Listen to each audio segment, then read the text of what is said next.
When you want to sound grand, which should be every time you open your mouth. If you're a solid manager, every time you speak, use jargon. There is seemingly nothing that you can't solve by just inserting AI in the sentence. While we've embraced digital transformation, navigating the unknown unknowns generated by the era of artificial intelligence is going to require a Southpaw Manoeuvre that challenges the status quo like crazy. The sentence was barely incomprehensible. Remember, there's no copyright in jargon. Can we say that the era of artificial intelligence in business is here? I'm in jargon mode.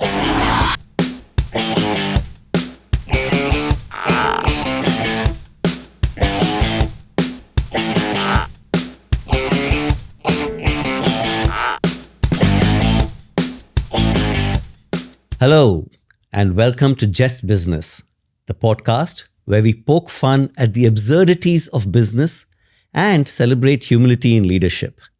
I am Paddy Rangappa, one of your hosts. I am proud to say that I've often goofed professionally, personally, and philosophically. And I've observed and written about business foibles and fumbles extensively. Hello, I'm Rahul Phonke. Unlike Paddy's goof-ups here, I have nothing particular to boast about. So I'm here just for the sex appeal. And as soon as I find it, I promise I'll bring it to the show as well. Rahul, I'm sure there are goof-ups we'll bring out of you. In fact, I want to start by asking you this. I'm sure you can recall a leader or two or three or indeed even 43 tell you about their brilliant strategy that shook, perhaps even crushed the marketplace and everyone in it. But tell me, when did you last hear a leader make fun of themselves? I think it happened once in 1993. But honestly, I don't remember much of it. It must have been in a dream. So most likely during a strategy meeting or so. But likewise, Paddy, I'm sure you heard all the leaders talk about how big and high and mighty they are. Sure. But how many times have you really heard them making mention of any absurdities at their workplace? Again, like you, it happened once early in my working career. I was listening to a senior honcho. But between you and me, I was not really listening because he was going on and on and on, and I was young and full of daydreams. So I tuned off. But suddenly, in the periphery of my consciousness, I heard him saying that the company had stolen something. Wow, I said, this is serious wrongdoing. So I became alert. And with a jerk, I asked the person sitting next to me, my God, what did the company steal? Market share, the guy replied. And apparently that's the strategy. So really, no, I don't have an example of a company or a leader poking fun at the company itself. So our aim today is to correct that imbalance and talk about these same absurdities. Today, we are going to take 30,000 feet view of communication in corporations and push the envelope. We want to think out of the box and offer a seamless integration of business parlance into everyday corporate speech, because at the end of the day, we all need to hit the ground running. I would like to emphasize that we are bringing our A game to this podcast, giving 110, make that 120%. We are really grabbing the bull by the horns to ensure that our overall strategy is delivered with synergy, and the result is a centipede move that will give our listeners competitive advantage so that they play to win. What I really liked is that you introduced out of the blue something that I've never heard before, a centipede move. I use it to describe a move that you cannot really see whether it's good or bad, whether it's positive or negative, whether it's coming or going. I got the idea from this one of the shows, wildlife shows. I was watching it the couple of nights before, and they were showing something on the centipedes. And you really couldn't tell which way they were moving, which way was head, which way was the tail. So that's when the term hit me. I like centipede moves. I also make a lot of them, but often even I don't know which way I'm going. All right. So, Paddy, I think coming to the topic of today's jargon, today I would like to also say the era of artificial intelligence is upon us. And normally an era is defined as a period of several 100 million years. Right. But I think we must be living some really amazingly long lifespans, because when I started my career 30 years back, I started with the computer era, then the internet era, then the mobile era, then the blockchain era, and now the AI era. But today I see that the AI has become a game changer for managers across the world. What do you think? Really? I don't know. I have not felt the game changing under my feet. It still seems the same old game to me. But that's likely because I'm not very technically whiz-kiddish, I'm not really at the forefront of AI. Indeed, not even at the forefront of anything, I would say. Paddy, I'm not even in the forefront of my bus queue. What I meant was it's a game changer for managers to sound grand by using the words artificial intelligence and AI and so on and so forth. I mean, honestly, how long are you just going to be a blockchain expert? I think it's time to learn a new skill on WhatsApp and, become a different expert. AI. I mean, just look at these news items. I got them here. AI is going to be a 1.8 trillion industry by 2030. Not only that, as per another consulting study, only those companies will reap benefits which are prepared for it. In fact, Paddy, I think there's so many experts working on AI. There's really not much work left to do for the AI technology itself. Yeah, you're absolutely right. The fewer people working on AI, well, the actual AI is being done by the computer. I think that's the idea, though I don't get it really that well. But all the other managers may or may not be working on AI, may or may not understand what it is fully, but they really are talking about it a lot. Here's a line from an article by a leading consultancy. If 2023 was the year that the world discovered Gen AI, then 2024 is the year that organizations truly began using and deriving business value from this new technology. As I read that, Rahul, I had two questions, to ask the consultancy. This is hinging on 2023 being the year that the world discovered Gen AI. What if it was not? But the second question is a bit more important. What the hell is Gen AI? But other than that, I thought it was an excellent statement. Now, if you're looking for the most boring industry, I'm sure you'll agree that insurance will make the top 5, surely. And here's how insurance is giving itself a facelift by using AI in its jargon. And according to another consultancy, by integrating AI, innovation in insurance could find another gear. I really love that, this another gear. How would you like it, Rahul, if suddenly you discovered that your car had another gear? Now you already have 4 or 5 gears that take you forward, one that takes you reverse. So what about another gear? Perhaps one that would help you to go sideways? How's that? Actually, Paddy, I think that would be great. Having another gear would be just great, especially to help my wife with the parallel parking. But honestly, the only gear my wife would like in her life is Richard gear. And that's not going to happen anytime soon. But driving aside, can we say that the era of artificial intelligence in business is here? I mean, jargon-wise. Jargon-wise, absolutely we can. So why don't we say it together then? All right. The era of artificial intelligence is here, business jargon-wise. Now, Rahul, we need to offer our listeners sound advice on how to navigate the world of jargon, integrating AI and artificial intelligence interchangeably into it. Let me start by putting you on the box and share a gem of a statement, again, from one of our consulting firms that predates the AI era. It has a lot of jargon in it, but it does not have AI. And your job will be to put AI into it. So here's what this company said when COVID crisis hit us.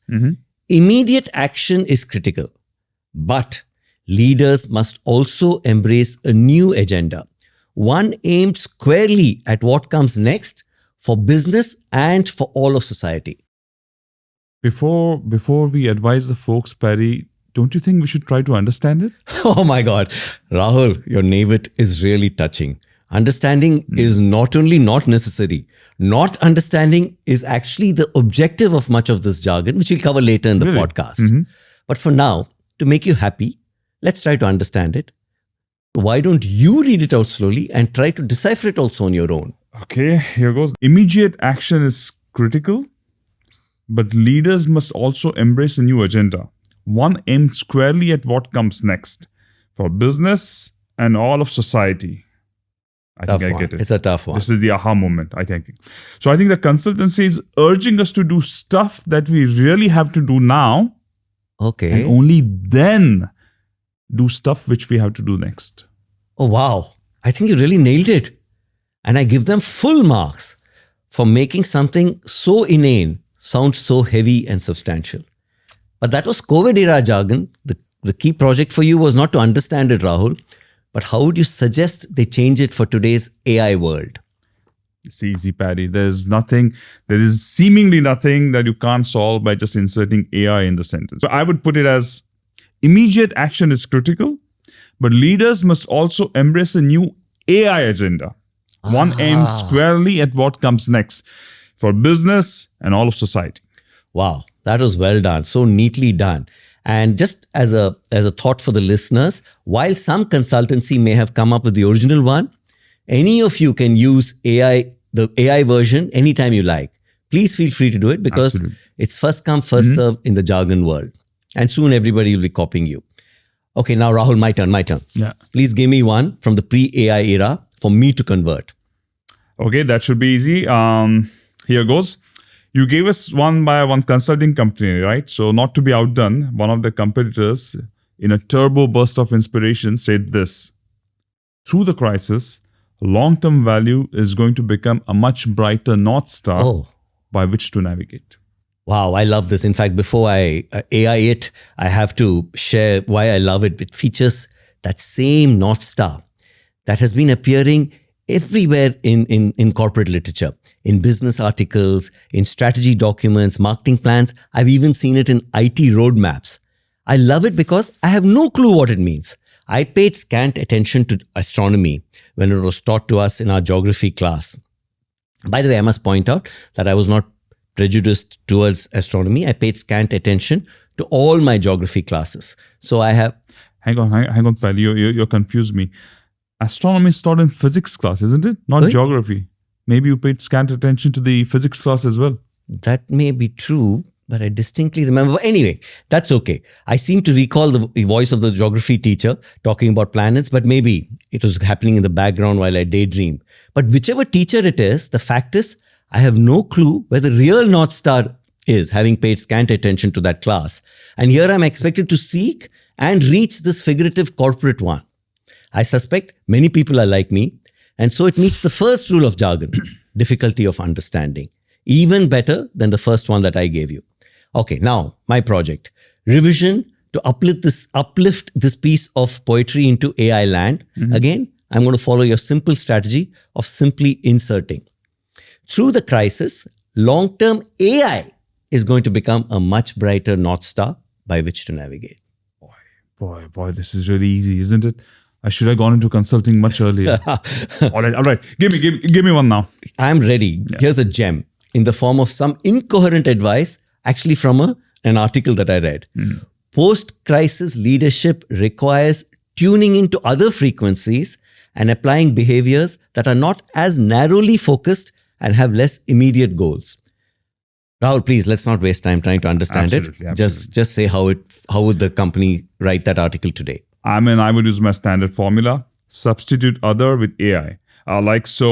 Post-crisis leadership requires tuning into artificial intelligence frequencies or AI frequencies and applying behaviors that are not as narrowly focused and have less immediate goals. Superb. So talking about incoherent advice from publications of standing, I'm reminded of the Ranveer Singh effect. Ranveer Singh, the actor. Yes. He gets away by wearing parrot green trousers and canary yellow shirts. True. Now, if you and I wear them, our families will most likely call the police. But, the bigger you are, the more likely you'll be heard, even if you say nothing. So, let's try to say nothing and see if we become bigger. Maybe we'll do it after the podcast. Yeah, okay, maybe so. Otherwise, listeners may get bored as we get bigger. Fair enough. Now, let's move to the important stuff, providing our listeners on some advice on using jargon. The two reasons you should use jargon. One is to sound grand, and two, to hide ignorance. And let's cover each. So let me start with reason one. You want to not just sound grand, you want to sound grander than the next fellow. Now, since everybody is jargoning like crazy, you need to constantly up your game. Follow this simple principle. The more ordinary your statement, the more you need jargon. Brilliant. And I like to use jargon to kind of emphasize this. There's a famous cliche, less is more. That's a good way of remembering this. The less you have to say, the louder you have to say it with more jargon. Think of it like a seesaw. As the weight of meaninglessness increases on one side, you have to compensate with a large number of kilograms of jargon on the other side. And the best place to learn, as we have already shown the listeners, is from the consulting companies. Brilliant, brilliant, Paddy. So let me help you out with actually another example. Instead of advising clients to do few things at a time, advice that the average client gets from their grandmother, here's how one practitioner put it. Choose the journey carefully to start. Yeah. It is too easy to try and boil the ocean. Similarly, get your ducks in a row. Sounds grander than prepare properly. Yes. And take it to the next level sounds better than improve it. And of course, now you have to add AI to add all this. So get your AI ducks in a row, or take it to the next AI level, or take AI to the next level, and so on and so forth. Oh, yeah, very good. And when you said, the average CEO gets it from their grandmother, but if the consultancy says the same thing, that doesn't work because they don't pay the grandmother, whereas here he's paying for this advice. Yes. And the second reason for using jargon is equally important, to hide ignorance. Now, Rahul, you remember the pandemic showed us how really clueless we were. And none of us knew what was happening, and many of us remain befuddled even today. In other words, there was plenty of ignorance to go around and to camouflage. And former US Defense Secretary Donald Rumsfeld has taught us that the best way to say that we have no clue is by employing the phrase unknown unknowns. Another article in a famous publication used this powerful pair of words to come up with this balderdash in its headline. Leadership after COVID-19 is learning to navigate the unknown unknowns. Sounds terrific, isn't it? So go forth and use unknown unknowns. And if you like, you can use its variations, known unknowns and unknown knowns at will. And of course, add AI to raise your game even further. Here's one example. While we've embraced digital transformation, navigating the unknown unknowns generated by the era of artificial intelligence is going to require a Southpaw Manoeuvre that challenges the status quo like crazy. Wow, Irshad, very good. But hang on, Paddy, just 1 minute. So you said a lot of stuff out there. I want to kind of backtrack to what you just said. I know unknown unknowns, and I'm very familiar with digital transformation and challenging the status quo. In fact, I've challenged status quo so many times that they have put a restraining order on me. But what is this? You think you used the word Southpaw Manoeuvre. What was that about? Oh, thank you for noticing it, Rahul. I'm also very proud, like your Centipede move, of having come up with this completely on my own. You know, in boxing, a lefty has a bit of an advantage because he punches with the left hand, which you're not expecting. You're expecting the left to defend and the right to hit. So I have termed this phrase for doing something unexpected. I mean, saying anyone can say doing the unexpected, but only businessmen can say something grand like Southpaw Manoeuvre. So an example, if everybody is expecting the company to steal market share from the top, but suddenly, without warning, the company begins to steal it from the bottom or the left or the right, I would call that a Southpaw Manoeuvre. While we've embraced digital transformation, navigating the unknown unknowns generated by the era of artificial intelligence is going to require a Southpaw Manoeuvre that challenges the status quo like crazy. Amazing. I mean, the sentence was barely incomprehensible. Thank you. But now, adding the Southpaw Manoeuvre jargon, you're taken to the next level. I'm over. I think they should be building a temple for you somewhere in the south. But Paddy, you know, we have been singularly irresponsible by coming to an end of a business podcast and not mentioning the word paradigm at least once. So let me just get that out of the way. So the new paradigm of AI is navigating the unknown unknowns with Centipede Moves and, where appropriate, also Southpaw Manoeuvres. And with that, let's call it a day. Yes, let's do that. But before we say bye, let's wrap up our key takeaways befitting a good business podcast. Lesson 1, when you want to sound grand, which should be every time you open your mouth. If you're a solid manager, every time you speak, use jargon. And as a corollary to lesson 1, ensure you add the words artificial intelligence or its affectionate abbreviation AI in every jargon-laden sentence. Absolutely. And do this by following 2 simple strategies that Rahul showed us. 1, insertion, where you simply add AI as an adjective to an existing jargon phrase, as in replace complex systems with complex AI systems. And method 2, substitution, where you replace existing jargon with AI. And the best one to replace now is digital transformation. It was quite an in thing till a few years ago, but now it's passé. So simply use AI instead of. Okay, brilliant. And lesson 2, when you don't know what you're saying, which should be more often than not for the average manager, hide everything. I mean everything in jargon. Lesson 2 also comes with this identical corollary. Apply rule number 1 and mix in AI freely and often. And whether it's for reason 1 or reason 2 doesn't matter. For bonus points, start using the 2 new business jargon phrases we introduced to you today. 1, a centipede move. A move that you don't know whether it's coming or going. It's good or bad. It's completely ambivalent. It's a centipede move. Classic. You can't go wrong with it. And second, as Paddy mentioned, the Southpaw Manoeuvre for doing something totally unexpected. And do write in to tell us what you think of the 2 new pieces of jargon, and hope you find that useful, folks. So till the next time, or till the AI era ends, whichever is earlier. Remember, write in to justbusinesspodcast@gmail.com or the email address that you see on your screen. Paddy? Yeah, and just to emphasize Rahul's point, remember, there's no copyright in jargon. So while we are proud of having come up with Centipede Move and Southpaw Manoeuvre, we are also very liberal and we encourage you to use it freely. And while Rahul and I have covered a wide gamut of nonsense pre and during the AI era, it is possible that we miss some gems. It's really possible. Yeah, absolutely. So please write in with other jargon examples that annoy you. To repeat, our email address is justbusinesspodcast@gmail.com. Bye and see you next time. Bye.